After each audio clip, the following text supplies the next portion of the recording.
Bonjour, bienvenue dans cette capsule de méthode. Aujourd'hui, il s'agira d'étudier une courbe, c'est-à-dire de récolter de manière méthodique les informations contenues dans ce document, soit pour répondre à une question posée, soit pour le confronter aux informations d'un autre document. Étudier une courbe consiste à effectuer 3 opérations à la suite. D'abord observer, puis analyser, enfin expliquer. Première étape de l'observation, le titre. En effet, le titre indique le sujet de la courbe, mais précise également la période et l'espace géographique concernés par la courbe. Ainsi, dans notre exemple, nous apprenons que notre courbe décrit l'évolution démographique en Suède de 1750 à 1930.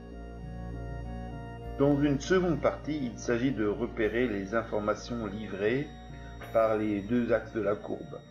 L'axe vertical ou axe des ordonnées nous indique le phénomène mesuré. Il faut alors identifier les unités employées qui sont soit des valeurs absolues, soit des valeurs relatives, c'est-à-dire des pourcentages. Dans notre exemple, il s'agissait des taux de natalité et de mortalité exprimés en pour mille. L'axe horizontal ou axe des abscisses indique le déroulement du temps de gauche à droite.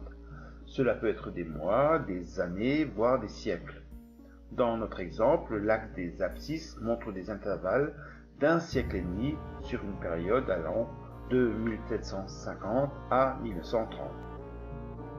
Dans une dernière étape, il s'agit d'observer les courbes et de relever un certain nombre d'informations simples qui aideront par la suite l'analyse. D'abord, repérer s'il y a une ou plusieurs courbes et donc les identifier grâce à la légende, puis se poser un certain nombre de questions. Sont-elles parallèles ou non? Laquelle démarre la première? Laquelle atteint le plus haut niveau? Évolue-t-elle dans le même sens ou en sens contraire? Ainsi, dans notre exemple, il s'agit de deux courbes, en bleu celle du taux de natalité et en violet celle du taux de mortalité.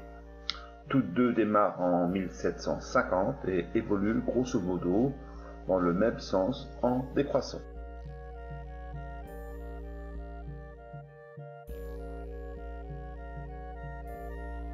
Ici, il faut procéder de manière méthodique.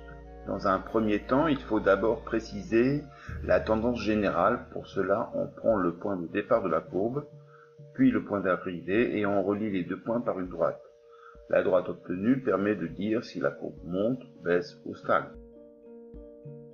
Dans un second temps, on repère là où les dates au cours desquelles la courbe change de direction, ou bien accélère ou ralentit.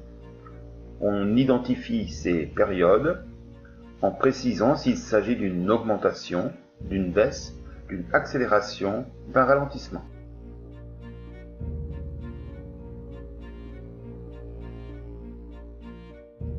Ici, il s'agira d'expliquer avec des arguments les différentes évolutions observées sur la courbe. Pour cela, il faut mobiliser des connaissances sur la période et expliquer l'allure générale des courbes ainsi que les phases croissantes et décroissantes de la courbe.